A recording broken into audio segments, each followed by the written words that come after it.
Olá pessoal, eu sou Gabriel Costa Mineiro, fundador aqui do GLA, e hoje nosso papo vai ser sobre um assunto super legal e que pouca gente sabe falar direito sobre isso, especialmente quando a gente linka isso com growth, que é relações públicas.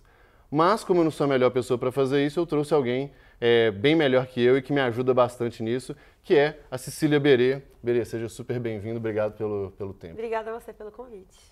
Bom, Berê, antes de tudo, explica o que é a fala criativa e o que é essa história de relações públicas para eu começar a fazer as perguntinhas. Beleza.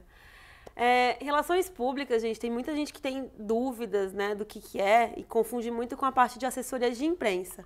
Né? A Fala Criativa é uma agência de PR, nós fazemos parte de um grupo que chama Fala Hub. E nós, né, como PR, a gente utiliza algumas ferramentas, inclusive assessoria de imprensa, para ajudar as empresas, né, a construírem reputação e a se posicionarem melhor no mercado de atuação. Boa. Então vamos começar um pouquinho o seguinte, né? Quando a gente pensa no marketing mais tradicional, publicidade mais tradicional, a gente vai lembrar daquele marketing fazedor de camiseta, de cartão de visita e de campanhas caras que ninguém sabia o que acontecia. Aí começa um movimento super voltado para performance, né? Números, performance e tal. Inclusive é mais parte da minha realidade. Só que tem um aspecto muito importante de PR nisso, né? Inclusive em crescimento. O que é o equilíbrio aí entre essa parte de marca, de posicionamento e ao mesmo tempo, lógico, com os aspectos mais de número, de performance? Vocês adoram isso, né? Esse primeiro quando vem alguém, né, tem uma cabeça mais startup, uma cabeça mais de growth, números, o que o PR vai me ajudar, o que vai me trazer e o que me garante, né? E eu sempre falo, Gabriel, que primeiro, o trabalho de PR, nós não garantimos nada, tá? E o trabalho de PR, né, os KPIs que a gente utiliza, né, para mensurar o nosso trabalho é totalmente diferente do que vocês estão acostumados, né? Reputação a gente não consegue metrificar. Perfeito. Né?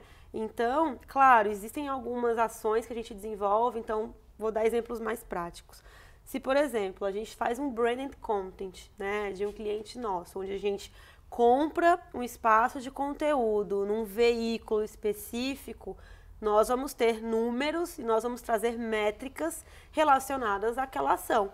Mas se eu, por exemplo, estou trabalhando de forma orgânica, que é 90% do meu trabalho é orgânico, eu não vou trazer esse tipo de métrica. Então, o que eu vou olhar muito é qual que é o tom daquela notícia, né? E como que a gente está posicionado? Se é positivo, também. se é negativo, se é um tom neutro. Isso, para mim, é um KPI importante. Eu estou olhando muito para o veículo. Qual que é o peso que aquele veículo tem, né? Que aquele canal de imprensa tem para o meu negócio.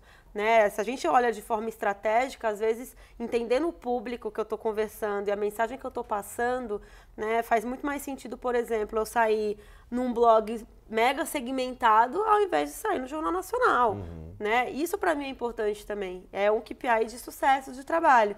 Então, eu sempre brinco, a gente tem que, se eu coloco lá X reais como no marketing digital, eu sei quanto está me trazendo. O PR, não. O grande ponto, né, num trabalho ali inicial, principalmente conversando com alguém de growth, que tem uma cabeça muito analítica, é mostrar para vocês que os nossos KPIs são completamente diferentes. Perfeito. Eu até tive uma experiência bem interessante nisso e, curiosamente, a TAI também. Porque as nossas empresas, né, a Singu, né, as nossas outras empresas, né, a Singu e a Max Milhas, elas sofrem, né, assim, elas são conceitos que dependem muito de reputação. Né? Então, a pessoa a nossa cliente da Singu só vai ficar confortável em receber uma profissional desconhecida dentro da casa dela se ela confia naquela empresa.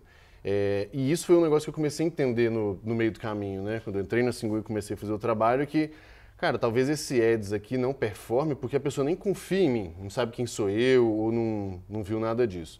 Né? E a Max Milhas é muito parecido, porque a Max Milhas é bom demais para ser verdade, né? É uma promessa de, não, peraí, vou comprar um negócio com tantos por cento de desconto? Não sei, preciso confiar. Então, as duas empresas, eu acho que tanto eu quanto a TAI, a gente formatou melhor a cabeça um pouco nisso e a gente vê, no médio prazo, o impacto nas campanhas, impacto na recorrência, porque as pessoas confiam mais, as pessoas testam mais. Então, esse eu acho que é um primeiro ponto legal. Eu sei, gente, é difícil entrar na minha cabeça também, mas é um trabalho, assim, de muita consistência, médio prazo e fé também, tá? Não vou mentir. Beleza. E assim, beleza, então tá, a pessoa, né, a empresa entendeu a tese principal do negócio, mas e daí? Como que ela começa, o que ela tem que olhar, quais os primeiros passos? Tá. Tem um ponto que é importante, até que você comentou, a Singu, né? A minha campanha para fazer sentido e ter mais sucesso, eu preciso já ter uma credibilidade ali no mercado, né? E isso significa também que o trabalho de PR, ele vai ser sempre direcionado para o momento da companhia, né? Então, abri minha empresa, quero contratar o PR, né? Qual que é o momento certo? Eu sempre falo, principalmente para a empresa de tecnologia, né? Que eu acho que é o nosso grande foco aqui, né? Qual que é o momento que aquela empresa ela tá, né? A gente já passou do MVP, a gente já conhece muito bem o que a gente está entregando, a gente já sabe quais são os nossos diferenciais e, principalmente, eu sei com quem eu quero conversar. A empresa respondendo esses pontos, maravilhoso. Já dá é um bom caminho, né? Porque aí eu, como empreendedor, eu como uma pessoa responsável pela comunicação interna, consigo orientar a minha agência, né? Então, olha, o meu target é esse, mensagem que eu quero passar é essa, faz sentido? Aí a gente tem um direcionamento muito bem definido e a gente consegue criar estratégia, né? E quando você fala da questão dos momentos, então, vou dar o exemplo da Singu, né? A Singu, quando a gente começou, né, lá em 2016, a gente tinha um objetivo muito de educativo, né? Mostrando primeiro para as profissionais que existia aquele negócio, que era confiável, que ela poderia entrar no app, ela poderia ir atrás da empresa para se cadastrar. Muito novo, né? Exatamente. Que ela ia conseguir ter trabalho por meio de um aplicativo. E quando a gente está falando com pessoas, às vezes um pouco com um grau de instrução também diferente, a nossa mensagem ela é outra também. Então, né, não adianta, por exemplo, eu querer falar com a minha profissional por meio de um exame, porque não vai funcionar. Sim, nem chega, eu né? Conversar com a minha profissional por meio, de repente, de um extra, de um dia, de uma folha dirigida ou daquela Ana Maria, vai ser muito mais efetivo o nosso resultado. Então, a gente faz um trabalho de educação, né? Então, sim, você consegue aumentar a renda, você consegue fazer sua agenda, então é um trabalho de educação, né? Então, todas as empresas, por exemplo, todos os mercados, por exemplo, que Singu está entrando agora, a gente está crescendo, né, fazendo expansão para outros estados. É um trabalho do zero. Estou mostrando para profissional de beleza daqui está naquela cidade. Eu tenho mais história para contar, mas hoje ainda a gente assim... a gente tem histórias de sucesso, por isso que a gente trabalha muito nas nossas profissionais também, né? Mas eu preciso fazer um trabalho educativo. Então, no início da Singu era um grande objetivo. Depois a gente veio conversar com quem? Com a nossa cliente. Cliente, você consegue receber alguém na sua casa ou no seu trabalho, no hotel, né, para fazer a unha, para fazer cabelo, o que você precisa. E aí tem a questão da confiança, né, que a gente precisa endosar a confiança, mostrando por que é confiável pedir uma Singu e colocar uma estranha dentro de casa. Era um objetivo, né? Então a empresa também, a partir do momento que ela começa a se desenvolver, né, ela começa a ter objetivos diferentes. Então, muita gente pensa, mas eu vou contratar por 6 meses, depois eu não preciso mais. Não. Os objetivos depois de 6 meses, eles mudaram. Então, o trabalho de PR, ele vai se moldando conforme a empresa vai evoluindo também. E tem uma coisa muito legal, que eu acho que é uma dica para o pessoal, especialmente para quem é mais analítico e tem a dificuldade ali que a gente estava falando, é que uma coisa que a gente faz junto com a Fala, e a Fala faz com outros clientes também, é o lado da gente coletar dado para dar para o jornalista. Então, vamos aproveitar que a gente tem essa loucura toda por dados e capitalizar esse negócio, né? E para mim, acho que é a principal parte, assim, né? Porque levantar dados, né? Pegar esses dados como insumo para o PR, vai ser o ponto que a gente vai conseguir manter uma presença recorrente na imprensa, né? Porque novidade não acontece todo dia. Cases a gente não tem todos os dias. Né? Mas se a gente começar a pensar em pesquisas, né? Como que a gente levanta informação para colocar a empresa como a referência daquele mercado, porque a gente também não é só nós falando de nós mesmos, né? Então, a gente colocar a companhia como referência daquele mercado vai ser sensacional para a questão da criação desse posicionamento, né? Então, para mim, assim, o mais legal de trabalhar com empresas com esse perfil, que já nasceu ali com uma base de dados muito bem definida, né? Onde vocês tomam as decisões de vocês analisando aqueles dados, é incrível, né? O trabalho de PR, ele flui muito mais. Legal.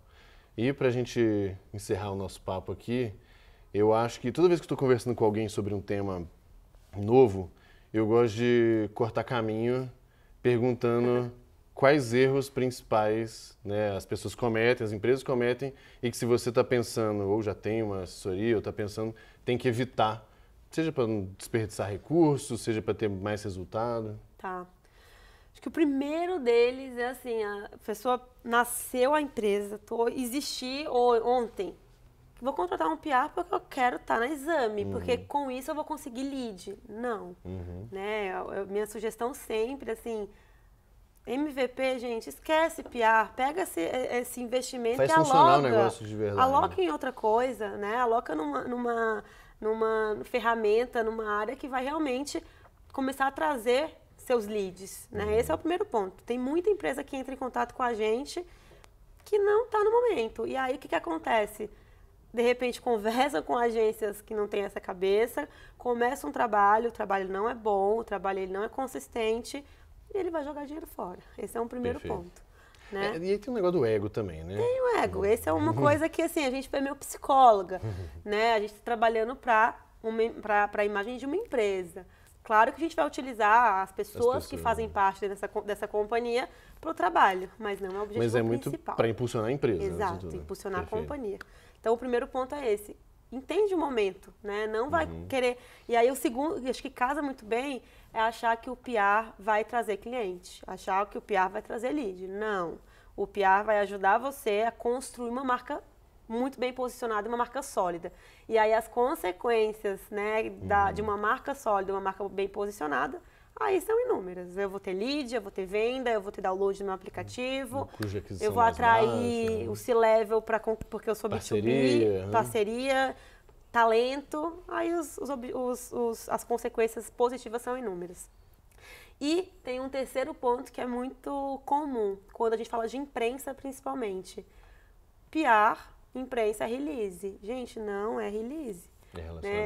Gabriel, acho que quantos releases você vai me escrever por mês e vai garantir que eu esteja em tais lugares? Não.